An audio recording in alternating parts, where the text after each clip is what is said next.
Welcome back to our podcast. Today we have a special guest, Dan Desrosiers. We have been friends for 7 Years. years-ish. We met at church, and I believe you were hired on staff when I met you. Is that correct? Yeah. We moved back to this area in summer of 2019. Okay. And we came and started on staff at the church at that time. We had previously lived in the area, but then we were away for about 5 years. Mm-hmm. And what was your position? So I came in as the creative arts pastor of the church.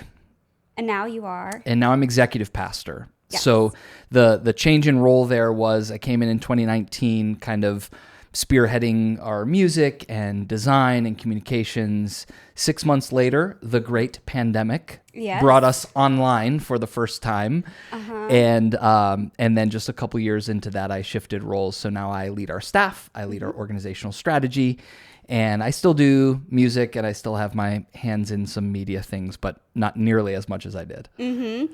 So that's how I knew I needed to reach out to you. When we had this idea for a TV show, Dad and I were brainstorming, getting serious, like how do we start a TV show? Who do we know? And I knew you were hired on staff to do some type of social media techie. Like I didn't even know what to call it, but I knew you knew more than I knew. So we made a call. Do you remember the first time we called Dan? No. No. You don't? Oh, no. I'm getting old. I know, and it's quite sad. I remember that phone call. Oh, me wow. too. I was Okay. so nervous to call you because I didn't even know you that well. Okay. What was your thoughts? Oh, man. So we started the conversation and you had mentioned that you had an idea for reality television. And the question was, how do we start a reality TV show? Yep. And I have a technical background, right? I've been in media for a long time. I was a professor of media for a long time. And so when I think of a question like that, it's like, there are a lot of ways to answer that question. And we talked about some of those things and it's like, well, we're living in an age where you could buy a little camera and a microphone and be off to the races. So you could do it with a very minimal investment and do something that's like developing a YouTube audience. Right. All the way up through a major production, with a crew and all of that kind of thing. Then we see how this went. Well, yeah. So Dad and I, we were at Heat for Less warehouse, since he doesn't remember. And Heat for Less warehouse. Where's that? well, we don't have a warehouse anymore. It's all the way in Ohio. But we were sitting in your office. Okay. I just remember being so nervous, and then hearing what you had to say, especially with the whole YouTube thing. Grow an audience first, so when you do get bigger and a following, that a network might want to pick you up. Yeah. Dad and I looked at each other, going, "That's going to take forever. We don't want to do that. We want to do it now."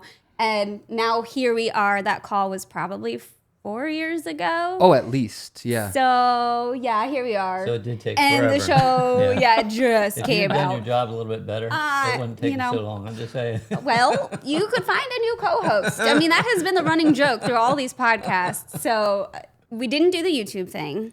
After that call, we had also talked about, you knew a producer friend. Yeah. You put us in contact with him. Super nice guy. He came out to the farm. We took him to the Heat for Less warehouse, to the other farm, to the other property. He's like, yeah, you definitely have a lot going here. It's going to be about $80,000 an episode. And Dad and I were like, yeah, okay, we can't afford that either. Like, it just seemed like all of the options wouldn't work for one reason or the other. Do you have anything to add to that? No, you're doing good. Okay. Well, a lot of people don't realize what it really takes. I mean, if you just look at what a TV show is, it's a video. Yeah. That's all it is, right? But as you're learning, the production side actually is the easiest part. The most fun.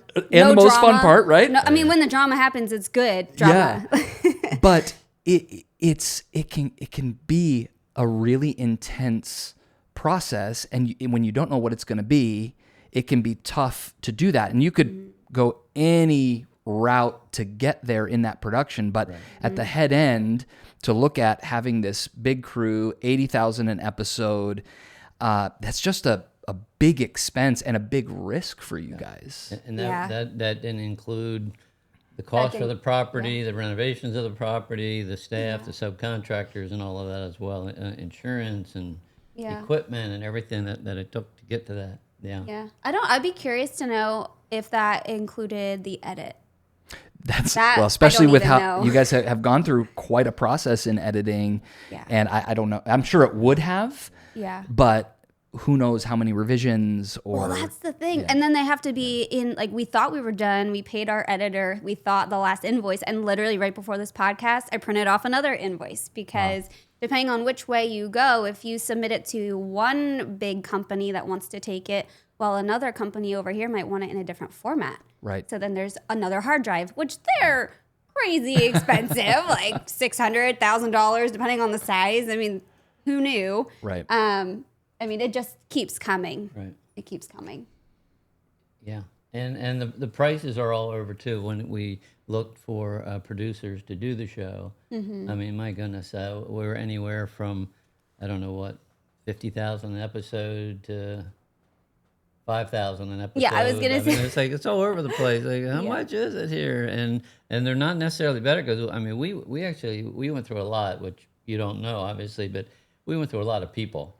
Yeah. And we went through, I don't know, at least 3 editors. I think it might have been 4. 4. But I mean, and we just, 3 producers, and it just kept changing. It's like, and not that we went through them because there was anything like no, they loved working with me. That wasn't the problem at all.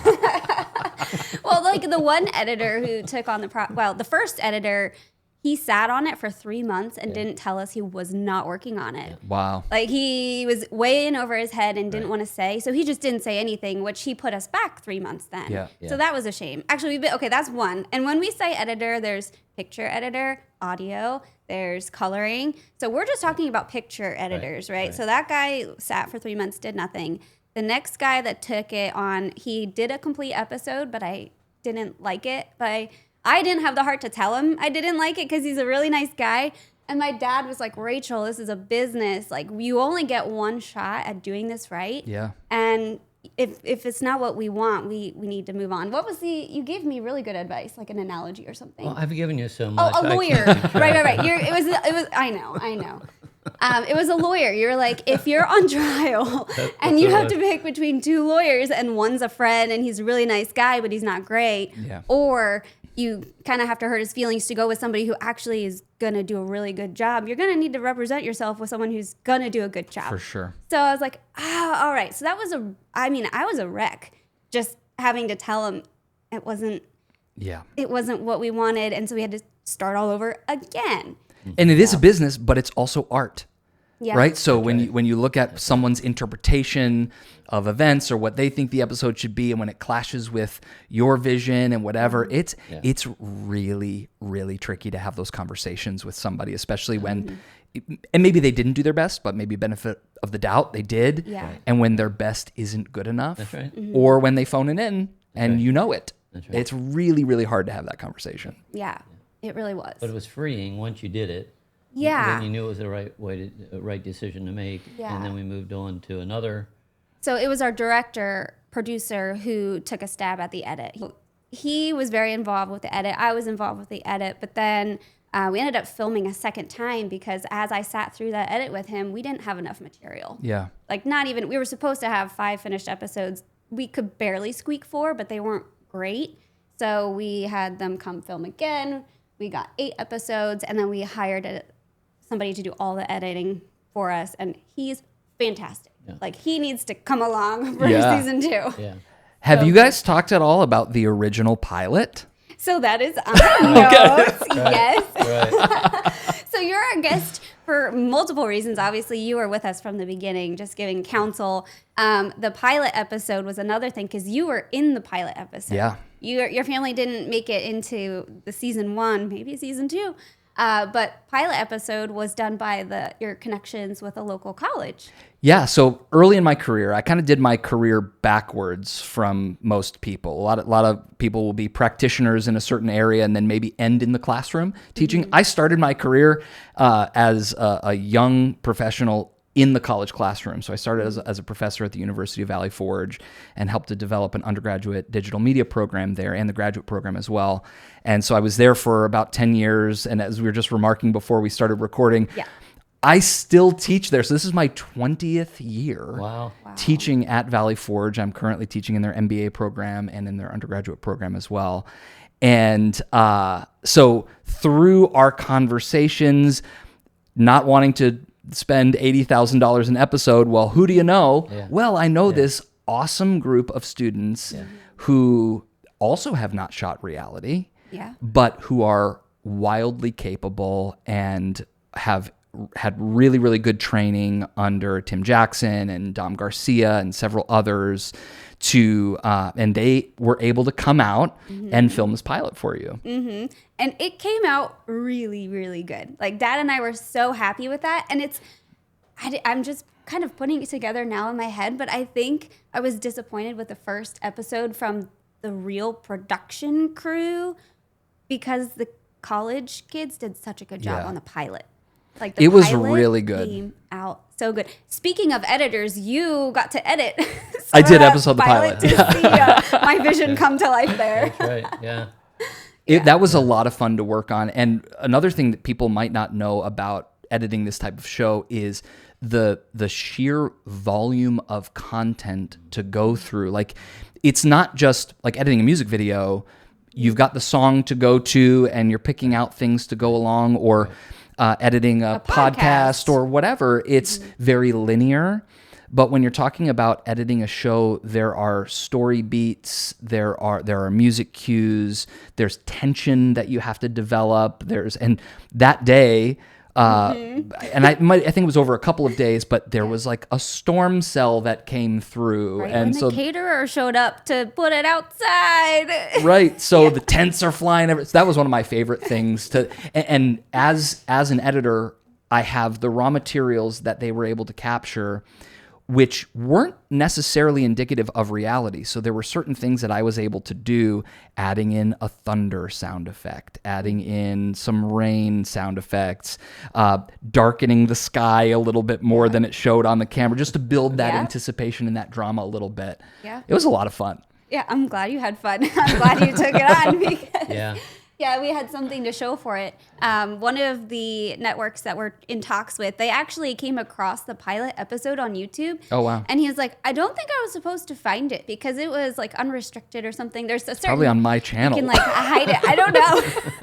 I don't know. He's like, I got to see like the first 3 minutes and then it wouldn't let me see anything else, but it looked really cool. And for me, the pilot was fun because it was not really scripted. It was, okay, the whole event is we buy this horse farm. We're going to have a party to thank the boarders and their families for all that they're doing and for just being there with us through all of the transitions that the barn was going through. So, we were setting up for the party. We're cleaning up the barn. We're encountering a dude that crashed his truck through your field, Jeff. Hey, you can't make that stuff up. Yeah. The first day the crew came to film, the police showed up at my house, which I was living next door to the horse farm, and I said, "Can I help you?" And the police said, "Yeah, we got reports that a pickup truck crashed into a creek here on your property." Okay, where is it? They're asking me where it is.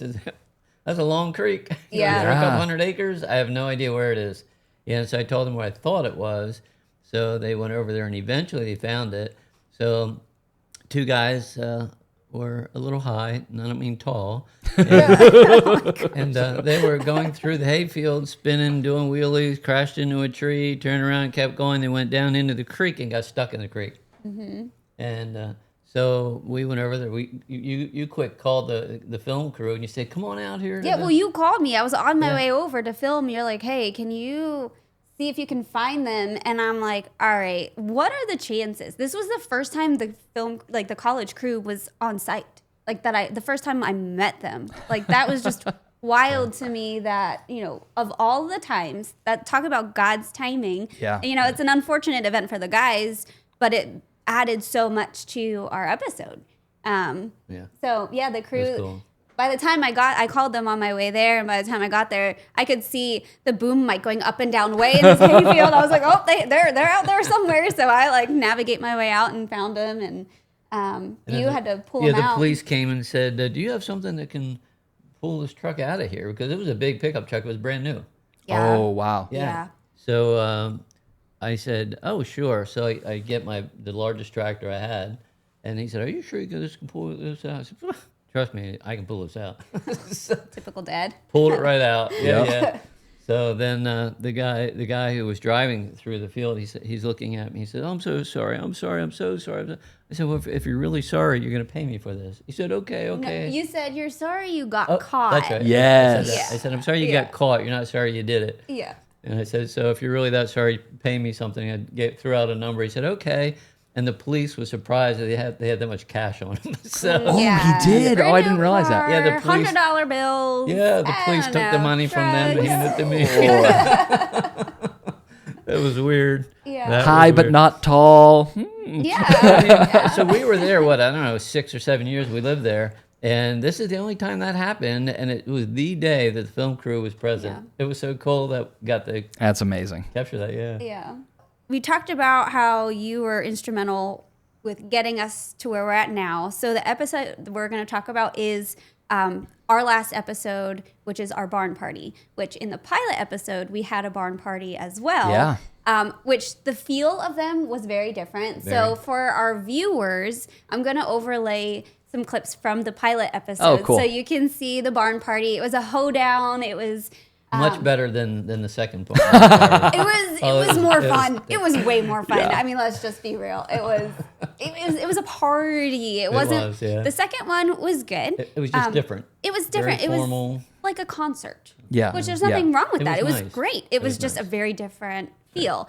And so in the barn party, Dad wanted me to get up and dance and do a hoedown, and I just had to do a little acting in that because it was like, okay, Rachel, you're not going to want to dance with me. And then by the end, you're out there dancing. And I don't like acting. We've talked about this in a previous episode on this podcast, but our film crew, when they were filming, I'd be like, I'm not an actress. Like I don't know what I'm doing. They're like, look around, Rachel. You have cameras everywhere. You're an actress. And I was like, well, I don't know what I'm doing. I'm not good. And watching some episodes back, there's a couple points. I didn't talk about this in the Nashville episode where I'm trying on clothes. I did talk about this. I'm trying on clothes and my dad comes up the stairs. He's like, "What are you wearing?" And I do a big eye roll at him and I'm like, "Get out of here." I hate that. That is my least favorite part of the whole show because I would never treat my dad that way or look at him that way or talk to him that way. It just came across wrong, in my opinion. Yeah. But we kind of had to use that to finish telling the story. We couldn't really cut that out. So hopefully season 2 will get better and we'll learn from our mistakes. Sure. But the hoedown was so fun because we're out there dancing. You're out there with your girls. Yes, it which was is so fun. And the live music was so nice. Those guys were great. Yeah. And I think the kind of the progression of the day where they kind of start with this, kind of slow bluegrass type song, and then they ramp up, and it really got pretty exciting there quickly. So for this episode, Dan, you did contribute, but you were behind the scenes. Yes, I unfortunately wasn't able to be there that day, but we were traveling, we were between something, but Jeff called me one day. I was in an airport. I can't remember where I was headed, but picked up the call and Jeff said, "Hey, we're putting together this party. We've got this artist coming in. We need a band. Yeah. You know people. Yeah. Can you help?" And you needed sound equipment as well. Yeah. Oh, Yeah. that's right. And so unfortunately, I wasn't able to participate myself, but fortunately was able to get in contact with some people again through the University of Valley Forge. Right. And then also through some resourcing at our church to be able to help set up a PA system and then get those guys to come in and help support the artist. And Yeah. Dan, you're the kind of people that we need. I mean, like, you are crazy busy. Okay, you do a lot, and you have a beautiful family, church. You're just really involved in a lot of things. So I'm reluctant to call somebody like you because like this guy already, his plate is full, but they're the kind of guys that can get the job done. Yeah. So Rachel, didn't want me to bother you, but Nope. no, I'm like, we'll I know figure who it can out. do it. So now, whenever you need a favor from me, okay, There you ask go. her. But really, I know that it was extra work that you didn't personally benefit from, but you knew that we needed it. Yeah. And we're very grateful for that. Oh, absolutely. I'm You got a great heart. happy to help. Thank you very much. I'm happy to help and glad that it all worked out. And it's a fun way. Was that towards the end of the season? Yeah, this is That the part- last episode. Yeah, it was a closeout. So we sold the farm. The people that bought our farm actually bought my dad's second farm. It was the same family. So we were just celebrating the fact that we just sold the farm with our family and our friends. And Normal. So I'm not a farmer. So when I hear the term "bought the farm," that has a totally different connotation in my world. Like, oh, I'm so sorry to hear that. oh, that's so funny. So the day of the barn party, a couple things happened, kind of like the pilot episode where, you're planning, things are going smoothly, and then they just don't go smoothly. So Steven was supposed to go pick up donuts. So our friend Daryl, who owns Donut Envy in Pottstown, right down from church, he was gracious to donate donuts to the barn party. And we gave Steven the job to go get the donuts. And donuts didn't show up. Donuts weren't there. Getting closer and closer to the party. I mean, hours are passing. I think it was, 3 hours or something? It was I don't know. a very large timeline. And people start calling Steven, where are you, Steven? Steven, not answering. So you want to tell everybody where he went? Because there's a little tiny blurb in this episode where Steven is doing a one-off interview, just Steven in the barn, talking about what happened, but we didn't have quite enough time. We had zero footage to support the story, so we can kind of share now more in depth what happened. So where was he? Well, my knowledge is he stopped somewhere to pray, Yep. and he was just praying for a long time. Yep. And the guy who owns the donut shop was waiting for Stephen to pick him up because his employees needed to leave. Yeah. Yeah. And he was going to give us both drink and donuts. And we didn't get the drink because he didn't get there in time. And he didn't think anything of it. I mean, Stephen's a great guy. Oh, so But I mean, nice. it's time to pray, but then sometimes there's a time to act as well. You gotta do what you're supposed to do. Yeah. So he had turned his phone off. We're to praying pray. for him to get the donuts. Right. He's praying to God to, I guess, I don't know, not eat the donuts. I don't know. So yeah, that was a little awkward. Yeah.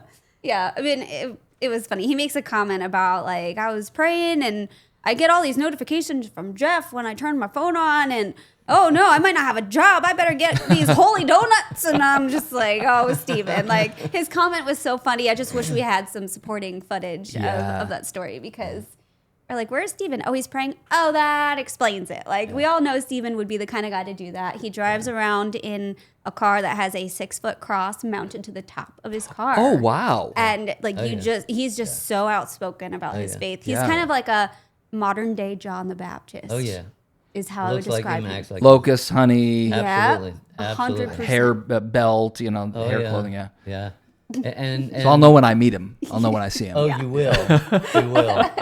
And the donuts he got were holy. There you go. Holy. Yeah. Perfect. They all, Fitting. every one of them. Yep. Every one of them. Yep. And then the other thing that happened that was not planned was I had lined up a hairdresser to come to the farm to do my hair, and then the country music artist's hair. And she got the date wrong, apparently. And so an hour, 2 hours before we were supposed to be filming, we didn't have the hairdresser. So we called, I can't even tell you how many salons in the area to see if anyone had an opening. So we were able to find one for the country music artist. I'm like, me, it doesn't matter. I'll just do my hair real quick. Like, it's fine, whatever. But a friend from church, actually, she's like, Rachel, I got you. I'll be right there. So she came and did my hair, which was a much needed break. Because Boaz, my baby, was only, that happens in this episode too. Right. I announce I'm pregnant. But my baby at the time was 3-4 months old. So every 2 hours, 3 hours, I'm nursing. And so, I mean, to try to do my hair, to do that, to do all the other things that were happening was just crazy. So God worked out that timing perfectly. She came, I was able to nurse him, and like, we were good to go to film then. Yeah. So, I mean, God is so cool when he works in moments like that. So yeah, let's talk about the pregnancy announcement. That was a shocker. It was for me, yes. You didn't believe me No, I at didn't. all. Your response was hilarious. So tell us your thoughts. Well, okay, actually, you know what? Before we go there, Okay. I found out I was pregnant the last morning that the film crew was there. Again, God's timing. They were leaving. What are the chances that that's going to happen like that? Right, especially not planned. I mean, whoa. So I stopped the producers when they pulled in for the day.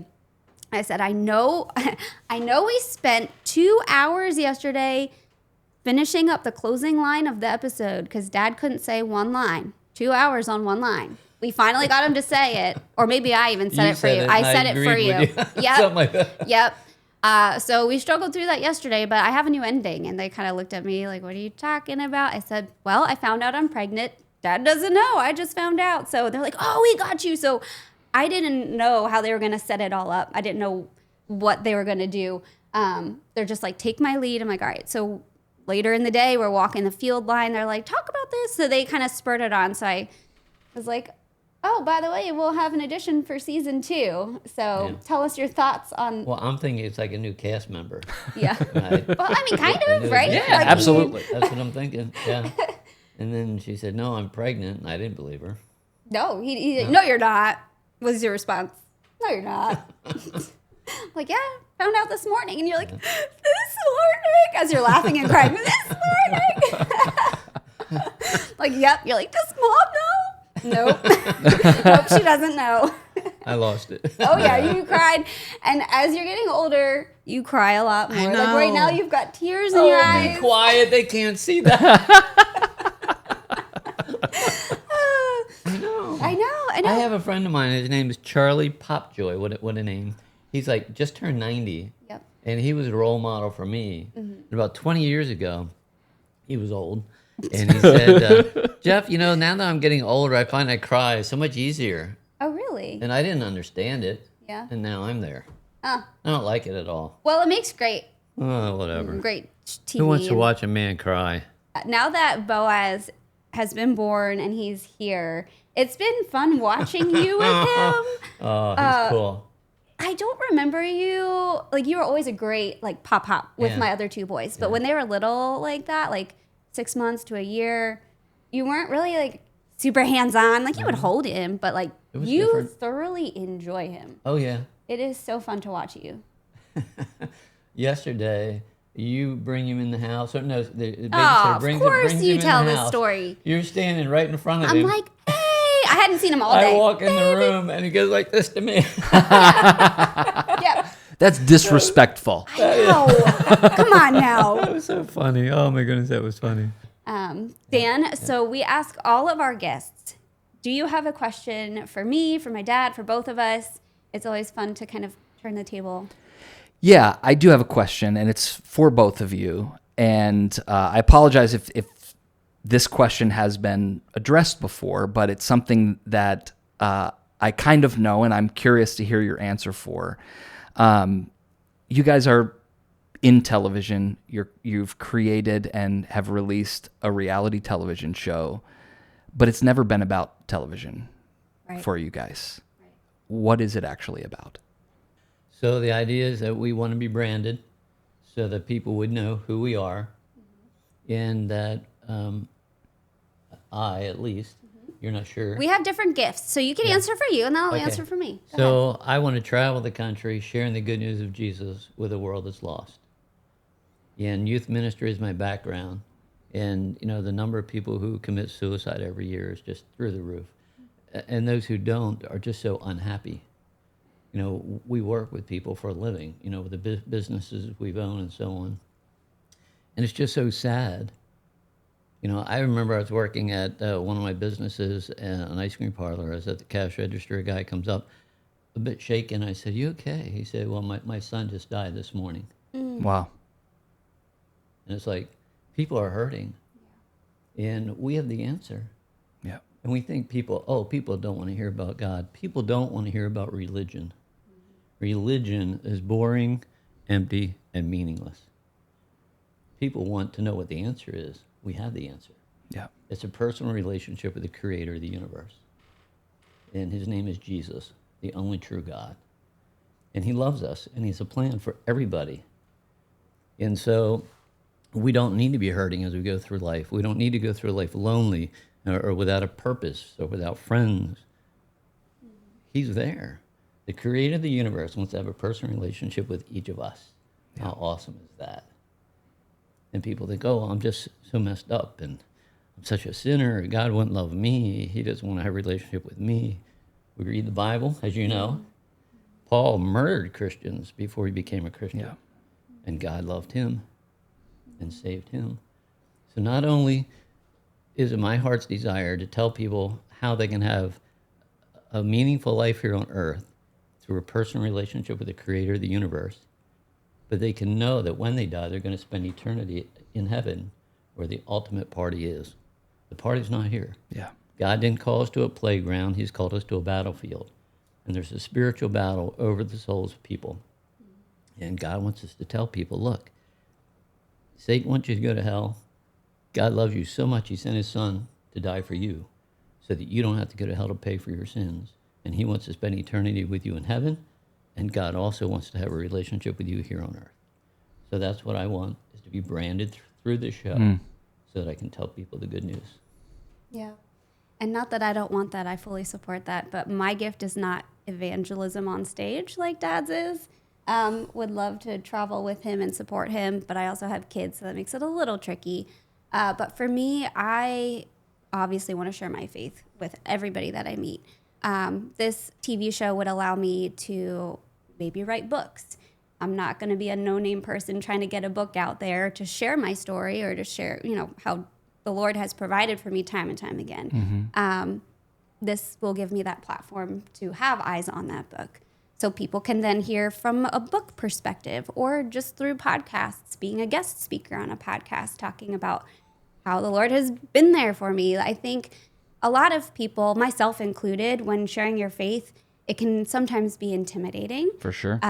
Because you're like, where do I start? What if I don't have all the answers? Especially now being a mom and having kids starting to ask me questions. I was like, oh, that's a good question. Like Silas the other day asked me, he's like, well, what happens if if you are a Christian, you love Jesus, but you have sinned and you haven't repented, and then you die? What happens? I was like, I never even thought about that before. And then, of course, not even days later, I read about King David, a man after God's own heart, died with murder on his heart. I was like, well, there's the answer, like, cool.